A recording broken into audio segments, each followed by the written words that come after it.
Pues hay un asunto que resulta que en Cocula, un lugar que está muy cerquita a donde ocurrieron los hechos que ahora conmueven al país, hay una escuela de la que dice el gobernador de Guerrero que el gobierno del estado tuvo conocimiento de la desaparición de 17 personas en julio de 2013 y aceptó el gobernador, este señor Rogelio Ortega Martínez, que es el encargado ahorita, que el terror que generó en los habitantes y las instituciones del gobierno hicieron que nadie denunciara. El mandatario dice que el gobierno tiene documentos que aseveran, que asientan que el 2 y 3 de julio del año pasado la desaparición de 17 personas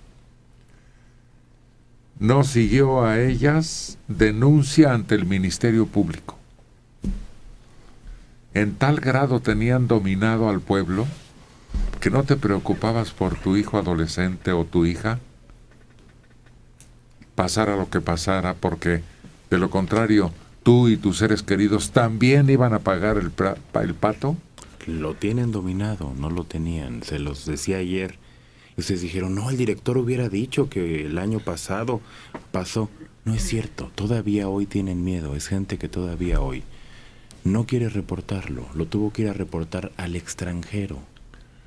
Según una mujer que se hace llamar Rosa, entrevistada por la televisora francesa, fue testigo del secuestro de 31 estudiantes por parte de hombres con rostro cubierto que llevaban a los adolescentes en junio de este año.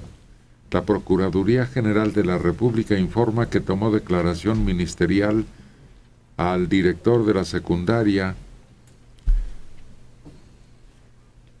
que es la voz más autorizada para aclarar esto. Fíjate que yo no lo entiendo. Por un hijo de cualquier edad, le pierdo el miedo a todo mundo. Yo no me puedo cruzar de brazos viendo que se llevan a mi hijo y no hacer todo lo necesario para que alguien me lo devuelva, como lo están haciendo los padres de los normalistas. Yo no entiendo cómo 31 jóvenes adolescentes desaparecen y 31 madres se quedan calladas. Para mí no tiene explicación, bajo ninguna circunstancia, bajo ninguna amenaza. Yo no entiendo eso, ¿eh? Lo que pasa es que Adela vive en el valle. Lo que pasa es que Adela no tiene familias de 9 hijos o de 7 hijos. ¿Sí? Lo que pasa es que Adela no trabaja en el campo. Lo que pasa es que Adela no vive allá. Entonces por eso no lo va a entender nunca. Lo que pasa es que Adela no vive en un lugar donde no te desaparecen a un hijo, sino el riesgo de que desaparezcan a tus papás, bueno, a los abuelos, a los tíos, a los primos, a los cuñados, a los concuños, a los yernos, a los nueros y a todas las ramas familiares que puedan existir en un pueblo. Hijos, Manek.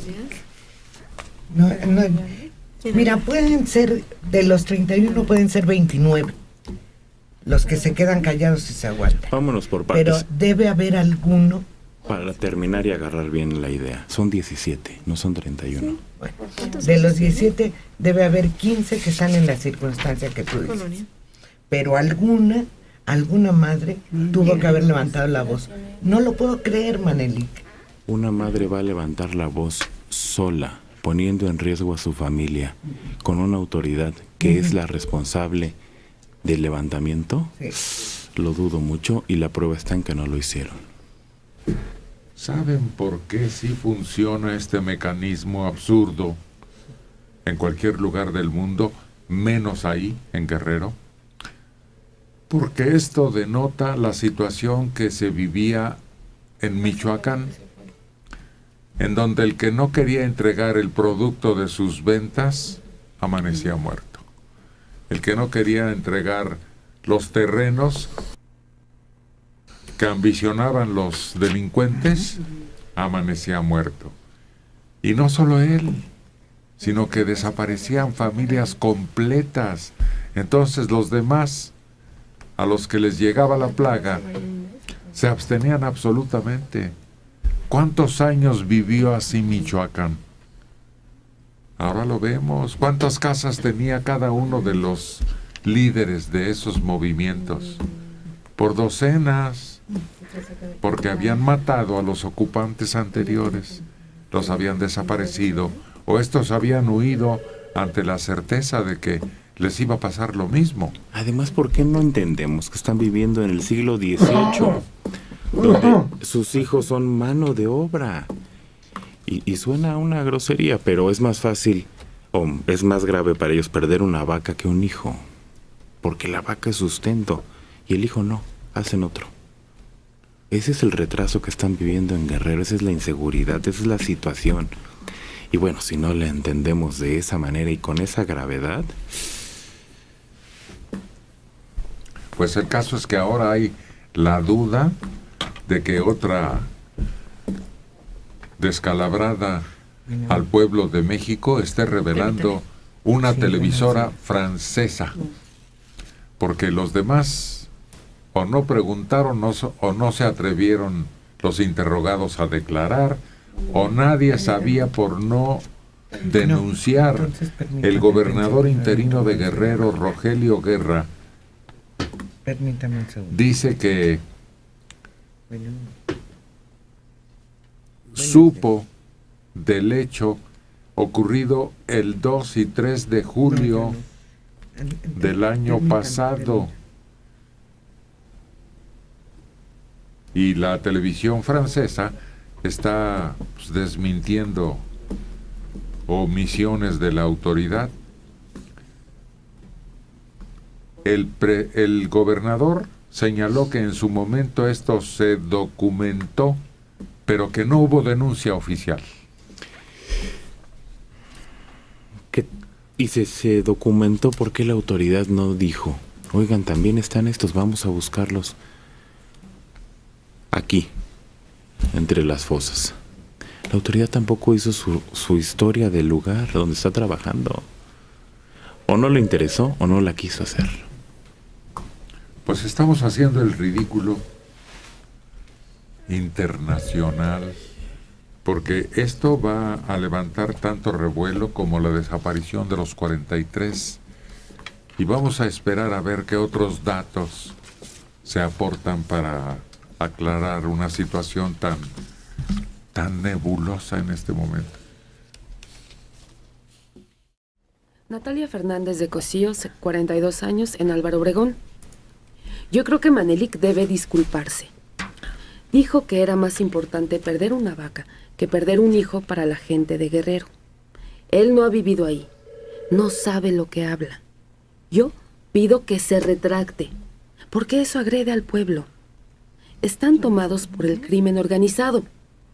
Opino porque tengo familia ahí y ha habido ocasiones en las que todo un pueblo es corrido a balazos.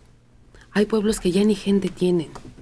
Y no me digan que no han visto los sembradíos de droga que tienen por donde las fosas, ni que fueran ciegos.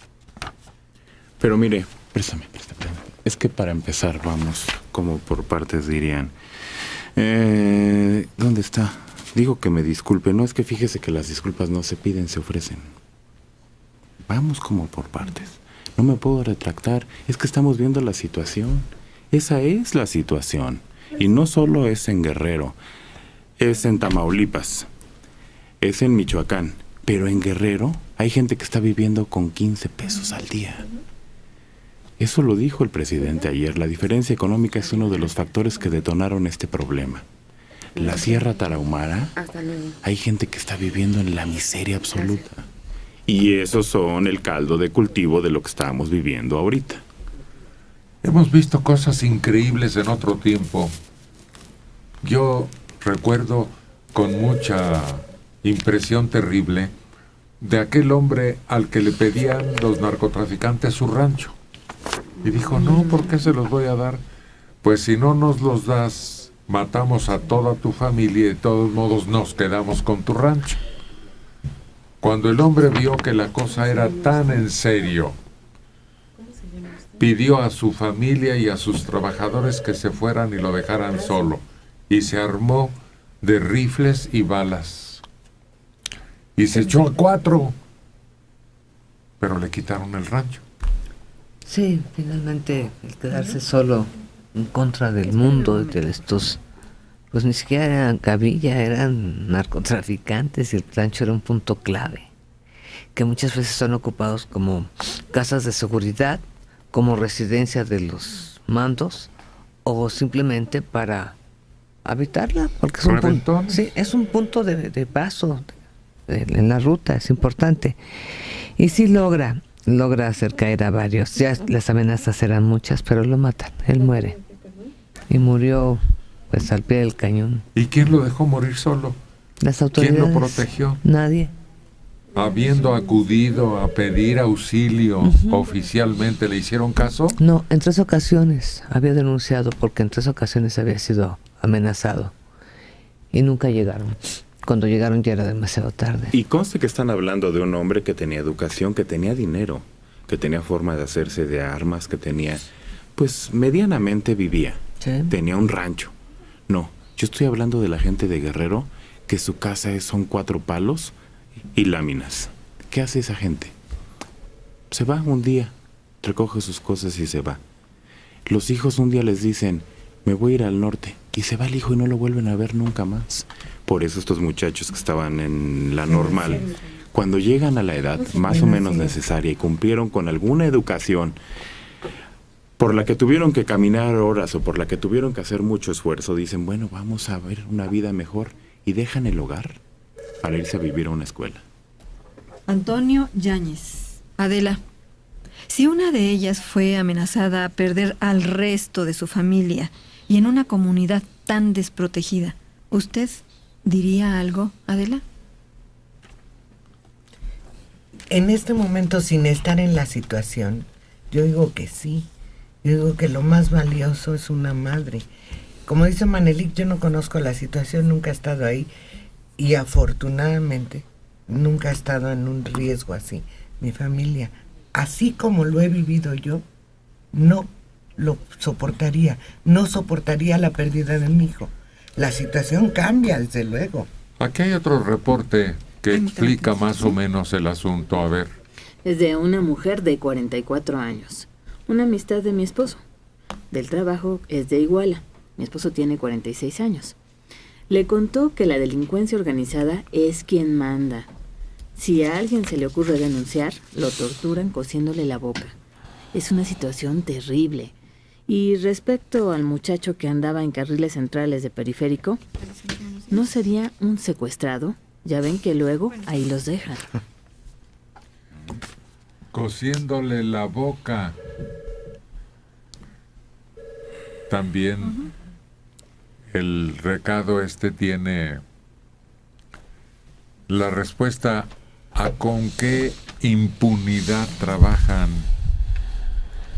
Dígame. ¿Dónde? ¿Dónde está? Ah, que la delincuencia organizada es quien manda.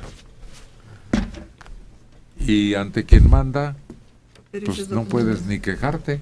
No.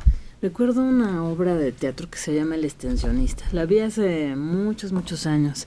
Pero lo que sí recuerdo era la situación que se daba en un pueblo. O sea, la gente no se podía salir de ciertas normas que ahí imponían los caciques en este caso, que igual son lo mismo que ahora lo que serían los narcotraficantes, los líderes narcos, y el que se salía de la línea de lo que ellos marcaban, simplemente lo eliminaban. Y esta obra de teatro tiene... Permítame. Yo la vi hace más de 20 años, tendrá mucho más de haber existido, pero representaba toda esa situación que se vive en lugares muy humildes, en donde no tienes opción. 58 años tiene Adrián Salazar Hernández, de Iztapalapa.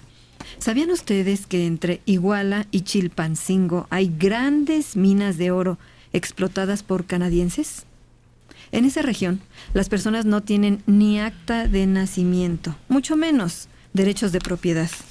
Yo creo que esas fosas, repletas de cadáveres, es donde han ocultado a todos los que se oponen a que les despojen de sus propiedades y por desconocer sus derechos, los mandan a esas fosas. La corresponsal de un canal de televisión, France 24, admitió que tuvo errores en su investigación sobre la presunta desaparición de 31 alumnos de una escuela secundaria en Cocula, Guerrero. Sin embargo, dice que insiste, pues, en que 17 personas fueron desaparecidas una vez en una sola noche. Y tuve errores en esta investigación. Pero ahora que se provocó un escándalo, me propongo incluso regresar. Parece que son más de 17 los que desaparecieron. Hay que ir, recabar lista de nombres y datos precisos al respecto.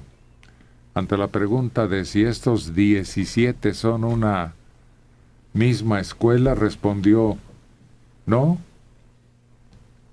El edil habló de 31 desaparecidos durante el año 2013, pero hubo una noche en que aparentemente, con mucho pánico en Cocula, fallecieron 17 personas. ¿Fallecieron o desaparecieron?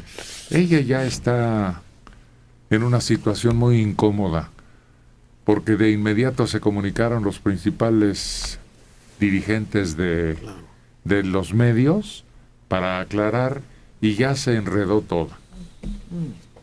Sí, se propician muchas exageraciones y ganas de superar la historia anterior, pero desde que hay un problema ahí lo hay.